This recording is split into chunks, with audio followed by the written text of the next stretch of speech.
మీరు కూడా అందరిలాగే లడ్డు కౌంటర్ దగ్గరికి వెళ్ళి లడ్డు ప్రసాదం తీసుకొని తిరుమల నుంచి లెఫ్ట్ అయిపోతున్నారు అని ఈ ప్రసాదం అన్ని లడ్డు కౌంటర్స్ దగ్గర దొరకదు. నేనైతే చూసేసారు కదా. Hello all, welcome back to my channel. So మీరు కూడా అందరిలాగే లడ్డు కౌంటర్ దగ్గరికి వెళ్ళి లడ్డు ప్రసాదం తీసుకొని తిరుమల నుంచి లెఫ్ట్ అయిపోతున్నారు. అయితే మీరు కూడా మిస్టేక్ చేస్తున్నట్లే అండి. మనకు తెలియని ఇంకొక ప్రసాదం అయితే మనకి లడ్డు కౌంటర్ దగ్గర దొరుకుతుంది అనమాట. కానీ ఈ ప్రసాదం అన్ని లడ్డు కౌంటర్స్ దగ్గర దొరకదు, పర్టికులర్ లడ్డు కౌంటర్ దగ్గర మాత్రమే దొరుకుతుంది. మరి ఆ ప్రసాదం ఏంటి, అసలు టైమింగ్స్ ఏంటి, అసలు ఎప్పుడు దొరుకుతుంది అనే విషయాలన్నీ ఈ వీడియోలో అయితే షేర్ చేసేస్తాను అనమాట. సో మనం యూజువల్గా ఏం చేస్తామంటే దర్శనం అయిపోయిన వెంటనే ఫస్ట్ చేసే థింగ్ ఏంటంటే, ఎవరైనా మీరు కానీ నేను కానీ లడ్డు ప్రసాదం దగ్గరికి వెళ్ళి లడ్డు కౌంటర్ దగ్గర వెయిట్ చేసి మన ఆధార్ కార్డ్ చూపించి టికెట్ చూపించి లడ్డు తీసుకొని అయితే వెళ్ళిపోతుంటాం కదా. ఇక్కడే చాలామంది మిస్టేక్ చేస్తారనమాట.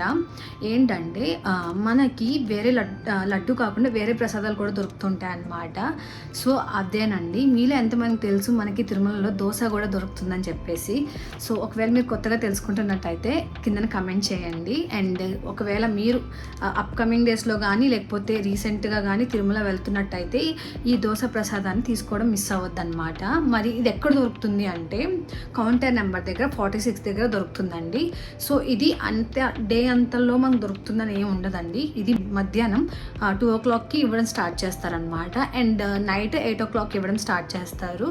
సో కొంతమంది అయితే తెలిసిన వాళ్ళు అయితే మార్నింగ్ 10 o'clockకి వెళ్ళి వెయిట్ చేస్తుంటారనమాట. సో అంత డిమాండ్ ఉందన్నమాట. మనకి క్వాంటిటీ కూడా చాలా తక్కువ ఉంటుంది అనమాట. లెస్ క్వాంటిటీ దొరుకుతుంది కాబట్టి ఇంత హై డిమాండ్ అండి.